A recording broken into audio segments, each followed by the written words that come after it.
Dear Sir/Madam, I am writing this cover letter to express my interest in working as a credit officer. เราที่ปรับ word อยู่ให้แต่อย่างนั้นค่ะในក្នុង word យើងអាចឲ្យវាអានជាភាសាអង់គ្លេសយើងឲ្យអាចបកប្រែជាខ្មែរបានទៀតតោះមកខាត់ពេលយូរមើលខ្ញុំទាំងអស់គ្នា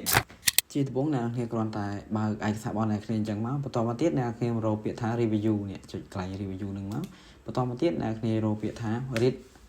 upload ចុចកន្លែង read upload ហ្នឹងមកវានឹងអាន Have strong communication and teamwork skills that would be promising for your institution. Also, I am confident that I could flexibly use my language skills. ហ្នឹងហើយនេះគឺជារបៀបនៃការយើងឲ្យ word វាអានឯកសារជាភាសាអង់គ្លេសឲ្យយើងតោះឥឡូវនេះយើងទៅមើលមួយទៀតគឺតកតងមួយការបកប្រែអញ្ចឹងដើម្បីធ្វើការបកប្រែយើងគ្រាន់តែ select នៅលើឯកសារណាមួយឬក៏អក្សរណាមួយដែលយើងចង់បកប្រែមកឧទាហរណ៍ថាខ្ញុំចង់បានមួយ clear នេះអញ្ចឹងយើង select លើវាមកបន្តមកទៀតយើងយកមកកាន់ពាក្យថា translate នៅក្នុង review នឹងដែរចុចលើវាមកហើយយកពាក្យថា translate selection